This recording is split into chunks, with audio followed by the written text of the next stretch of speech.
ದಕ್ಷಿಣ ಕನ್ನಡದ ಕಡಬದಲ್ಲಿ ಮತ್ತೆ ನಕ್ಸಲರ ಓಡಾಟ ಆಶಂಕೆ. ಕುಡಿಯೋ ನೀರನ್ನ ಅನ್ಯ ಬಳಕೆ. 362 ಜನರಿಗೆ 18 ಲಕ್ಷ ರೂಪಾಯಿ ದಂಡ. ಈ ಬಗ್ಗೆ ಡೀಟೇಲ್ಸ್ ಬನ್ನಿ ನೋಡ್ಕೊಂಡು ಬರೋಣ. ಮುಂದಿನ ವಾರ ಸಾಲು ರಜೆ ಶುರು ಆಗ್ತಾ ಇದೆ. 3 ದಿನ ವರ್ಕಿಂಗ್ ಡೇಸ್ ಇದ್ರೆ ಇನ್ನು 3 ದಿನ ರಜೆ. ಮಂಗಳವಾರ 9ಕ್ಕೆ ಯುಗಾದಿ ಇದೆ, ಗುರುವಾರ 11ಕ್ಕೆ ರಂಜಾನ್ ಇದೆ, 13ನೇ ತಾರೀಕು ಸೆಕೆಂಡ್ ಸ್ಯಾಟರ್ಡೇ ಇದೆ. ಮಧ್ಯದಲ್ಲಿ ಒಂದೊಂದು ರಜೆ ಹಾಕೋಬಿಟ್ರೆ ಇಡೀ ವಾರವೇ ರಜೆ ಆಗೋಗ್ಬಿಡುತ್ತೆ. ಸ್ಕೂಲ್ ಮಕ್ಕಳಿಗೆ ಬೇಸಿಗೆ ರಜೆ ಬೇರೆ ಇದೆ. ಸಾಲು ರಜೆಗಳ ಹಿನ್ನೆಲೆ ಖಾಸಗಿ ಬಸ್ಗಳು ಹಗಲು ದರೋಡೆಗಿಳಿದಿದ್ದಾರೆ. ಇವತ್ತಿನಿಂದಲೇ ದೂರಗಳ ಬಸ್ ರೇಟ್ 1 to 3 ಎಲ್ಲ ಆಗಿದೆ. ಆನ್ಲೈನ್ನಲ್ಲೇ ರೇಟ್ ಹೈಕ್ ಮಾಡಿ ಜನರ ಜೇಬಿ ಕತ್ರಿ ಹಾಕೋಕೆ ಖಾಸಗಿ ಬಸ್ ಮಾಲೀಕರು ಮುಂದಾಗಿದ್ದು, ಕೆಎಸ್ಆರ್ಟಿಸಿ ಸಂಸ್ಥೆ ಹಬ್ಬದ ಕಾರಣದಿಂದ 2250 ಹೆಚ್ಚುವರಿ ಬಸ್ ರಸ್ತೆಗಿಳಿದಿದ್ದು ಮಾತ್ರ ಅಲ್ಲ, 5ರಿಂದ 10% ರಿಯಾಯಿತಿಯನ್ನು ಕೊಟ್ಟಿದ್ದಾರೆ. ಆದರೆ ಖಾಸಗಿ ಸಾರಿಗೆಯಲ್ಲಿ ಓಡಾಡೋದು ಬಲು ದುಬಾರಿಯಾಗುತ್ತೆ. ಬೆಂಗಳೂರಿನಿಂದ ಬಹುತೇಕ ಎಲ್ಲ ಕಡೆಗಳಿಗೆ ದುಪ್ಪಟ್ಟು ದರ ನಿಗದಿ ಮಾಡಲಾಗಿದೆ.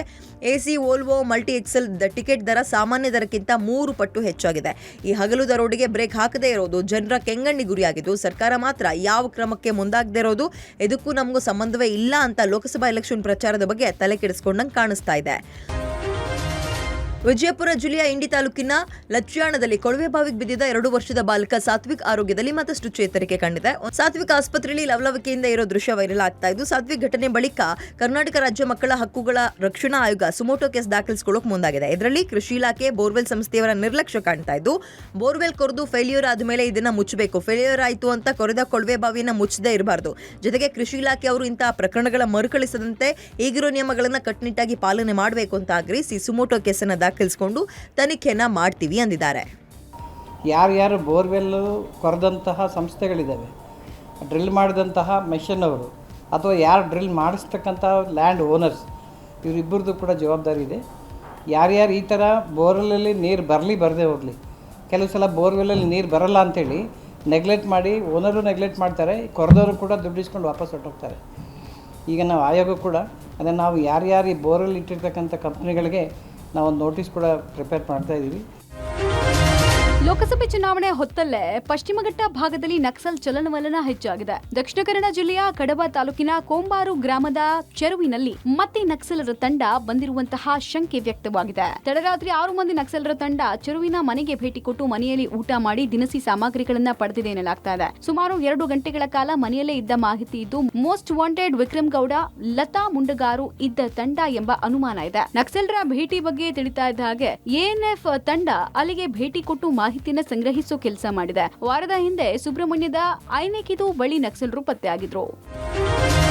ಬೆಂಗಳೂರಿನಲ್ಲಿ ನೀರಿನ ಅಭಾವದ ಹಿನ್ನೆಲೆ ಜಲಮಂಡಳಿ ಹಲವಾರು ನಿಯಮಗಳನ್ನು ಜಾರಿ ಮಾಡ್ತಾ ಇದೆ. ಅದರಲ್ಲಿ ಕುಡಿಯೋ ನೀರನ್ನ ಅನ್ಯ ಬಳಕೆಗೆ ಬಳಸಿದ್ರೆ 5,000 ದಂಡ ಹಾಕುವುದಾಗಿ ಆದೇಶ ಮಾಡಿತ್ತು. ಆದರೆ ಜಲಮಂಡಳಿ ಆದೇಶವನ್ನ ಜನ ಪಾಲನೆ ಮಾಡೇ ಇಲ್ಲ.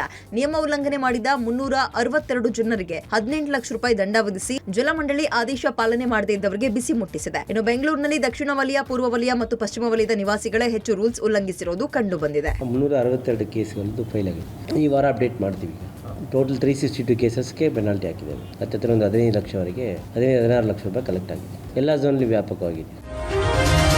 ಹಾಸನ ಜಿಲ್ಲೆಯಲ್ಲಿ ಹಿಂದೆಂದೂ ಕಾಣದ ಬರಗಾಲ ಎದುರಾಗಿದೆ. ಹಾಸನದ ಗೊರೂರಿನಲ್ಲಿರುವ ಹೇಮಾವತಿ ಜಲಾಶಯ ದಿನೇ ದಿನೇ ಬತ್ತಿ ಹೋಗ್ತಿದೆ. ಹಾಸನದ 35 ವಾರ್ಡ್ಗಳಿಗೆ ಪ್ರತಿಷ್ಠಿತ 30 MLD ಕುಡಿಯುವ ನೀರು ಬೇಕಾಗಿದೆ. ಹೇಮಾವತಿ ನದಿಯಲ್ಲಿ ಕೇವಲ 10 TMC ನೀರಿದ್ದು, ಇದರಲ್ಲಿ ಕುಡಿಯುವ ನೀರು ಪೂರೈಕೆಗೆ ಬಳಸಬಹುದಾಗಿರುವುದು ಕೇವಲ 6 TMC ನೀರು ಮಾತ್ರ. ಉಳಿದದ್ದು 4 TMC ಡೆಡ್ ಸ್ಟೋರೇಜ್. ಒಂದು ವೇಳೆ ಮಳೆ ಬಾರದೆ ಇದ್ದಲ್ಲಿ ಹಾಸನ ನಗರದ ನಿವಾಸಿಗಳಿಗೆ ಕುಡಿಯುವ ನೀರಿನ ಕಂಟಕ ಎದುರಾಗಲಿದೆ. ಇದಲ್ಲದೆ ಬಿಸಿಲ ಬೇಗೆಗೆ ಹೇಮಾವತಿ ನದಿಯಲ್ಲಿ ಪ್ರತಿನಿತ್ಯ ಸುಮಾರು 100 ಮೀನುಗಳು ಸಾಯ್ತಾ ಇದೆ.